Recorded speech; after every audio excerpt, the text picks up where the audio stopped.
Look at this, they've put Union Jacks, British flags all up and down the street.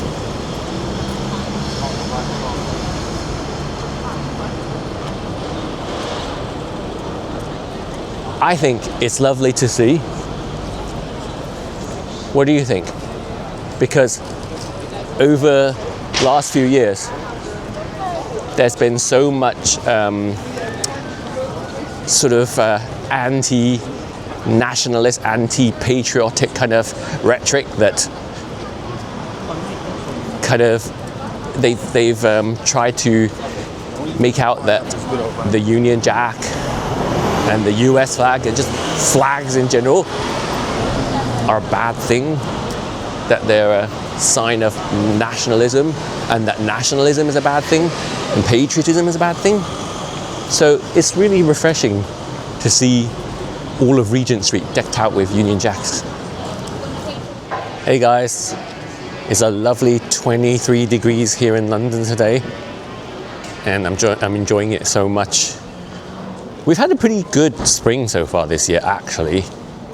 It's been unseasonably warm and we've had tons of sunshine, which is really weird. And in one of my recent videos, I was talking about the new, I don't want to say too much about it now because I've learned that it's one of those things that I don't think YouTube really wants us to talk about it. But anyway, I'll mention it. It's the new sun dimming trials that we're going to be conducting here in the UK, which our government has signed off to. They've clearly not begun yet, and it's going to be apparently in the next few weeks when they announce exactly what they're going to be doing and where. But we've just signed off on the funding for it, £50 million to fund this research into cooling the planet using aerosolized reflective particles that they're going to be pumping out in the stratosphere from airplanes. Yeah.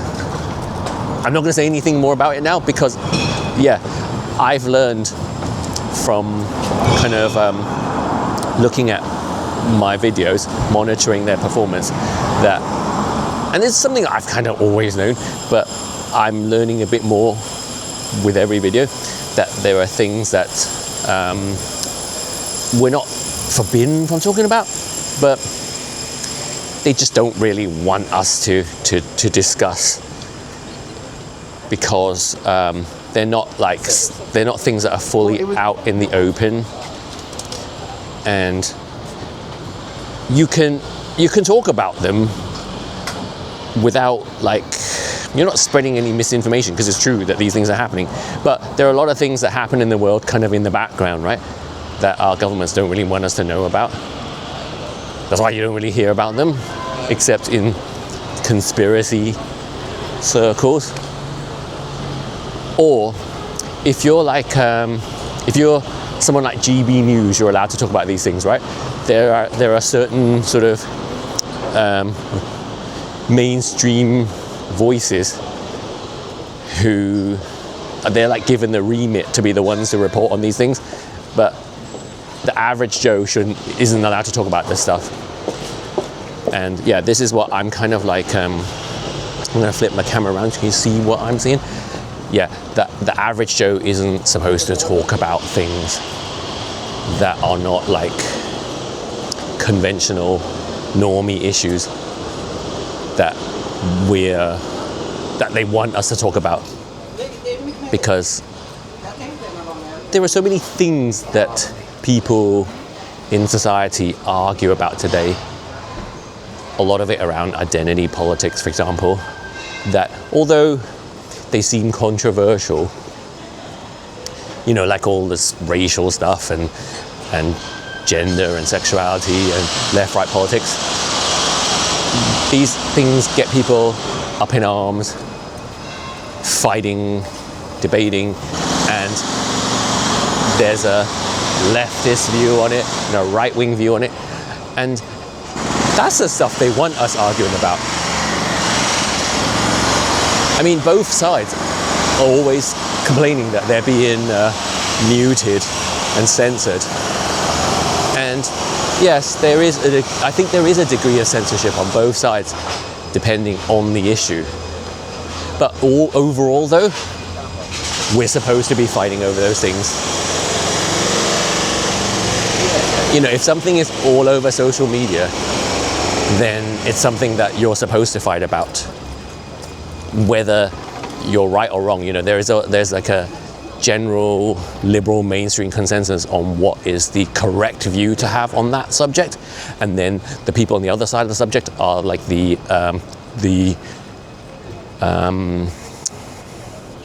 underdogs, the underground.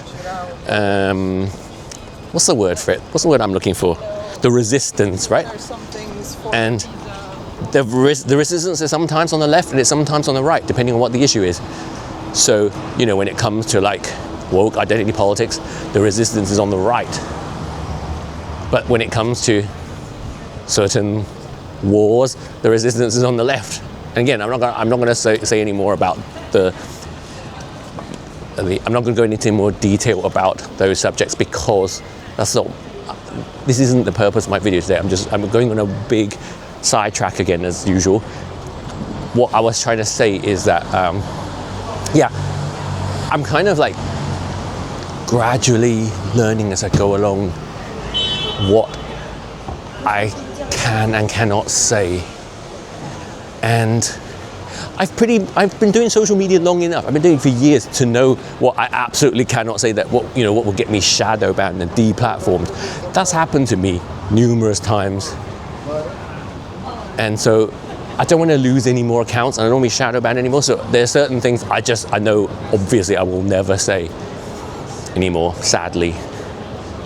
But then there are other things that you can talk about, because you're not actually spreading anything that could be considered misinformation or dangerous, or like hate speech or anything like that. But it's just not a convenient subject. It's a subject they'd rather people didn't think about.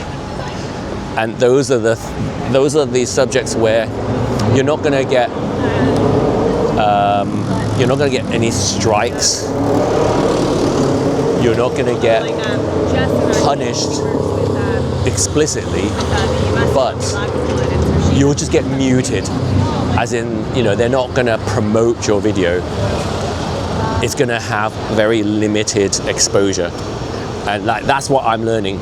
And I think that's what I'm learning right now on YouTube, since I've only been doing YouTube for a few months, and I'm discovering that their community guidelines are quite different from TikTok and Instagram. So I'm just learning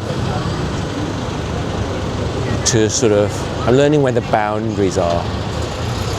And increasingly, I'm coming to terms with the fact that I've got to just do happy talk, keep talking, happy talk, talk about things you'd like to do. Yeah. That's what they would like. That's what they would most love me to do. Well, no, it's not just that. It's either you do that, or you really go all out on the left-right stuff and identity politics. But you've got to take a stance. You've got to be either a leftist, liberal, woke, conservative, progressive, whatever, or you got to be right-wing, conservative. You got to choose a side, and then you also will be pushed. But I'm a free thinker. I don't choose sides. I take sides on specific subjects, but they don't like that. No, they want you to choose a team. Oh, actually, while I'm here, look at this. This is Regent Street, and I walked past and I wasn't going to say anything because I was busy talking about something else, but look at this. They've put Union Jacks, British flags, all up and down the street.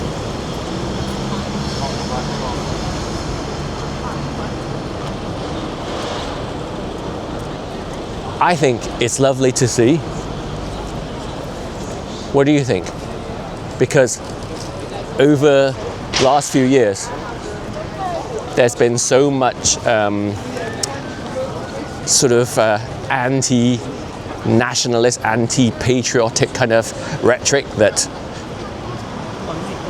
kind of they've tried to make out that the Union Jack and the US flag, and just flags in general, are a bad thing, that they're a sign of nationalism, and that nationalism is a bad thing and patriotism is a bad thing. So it's really refreshing to see all of Regent Street decked out with Union Jacks. I was walking along this street a couple of months ago and bumped into Corinne Drury from Swing Out Sister, and some of you may have seen the post I did on that. We took some pictures, and yeah, that was such a, oh my god, that was amazing, because I've been a fan of hers since 1986 when I got her album It's Better to Travel, and I still listen to it all the time. I love the music of the 80s and the 90s. In the 80s, I loved the pop music. Like back then, it mattered who was number one, and everybody watched Top of the Pops to see the top 40 countdown, because all that music was quality. Now, like for the last 20 years, I don't know, I never know who's number one. Does everyone even register who's number one anymore now? Does it even matter? Is there such thing as a top 40 anymore now? I don't know. But it's totally, I'm oblivious to it. Like you could probably name the top 10 most popular, most successful musicians, pop artists, whatever you call them nowadays, and I wouldn't even know who they are. Yeah. I know the really famous, like I know Beyonce, I know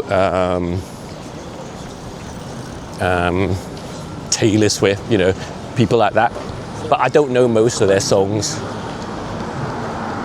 And the younger ones, the newer artists, I have no clue who they are. But I know a lot of the, I knew all of the big artists from the 80s, and I often see them walking around in London. But that time I saw Corinne Drury, because I'm like a super fan of hers. I actually stopped and spoke to her, and we had a really nice talk for about 10 minutes. She couldn't have been more lovely. She was so sweet, and she was genuinely touched that I recognized her. Well, I couldn't not recognize her. She looked just like how she did back in the day. She still had that same style that she had when she was in Swing Out Sister. And so that's how I recognized her at first. It was her style. And then as she came closer, I recognized her face. And yeah, she looks the same. But yeah, I was a big fan of this, but I'm not a fan of anyone today. I'm not a fan of any celebrity, any singer, any actor. And most of them, as I say, I don't even know who they are. But I'm still a fan of the artists from the 80s, because that was when I last cared about celebrity and pop stars and actors and stuff like that. So yeah, you see them walking around central London. I was having tea in Ole and Steen. It's like a bakery, deli type place, and what's his name? The guy from the Human League walked in to use the loo. What's his name? Don't you want me, baby? Him. Whatever his name is. I know his name, but he also sang Together in Electric. Phil Oakey. Yes, Phil Oakey came in to use the loo. And I've seen loads of like a lot of people will say these are has-beens, right? Because they're no longer in the public eye. But to me, they are legends. The pop stars of today, the celebrities of today, are already has-been before they're even like old, because they never were.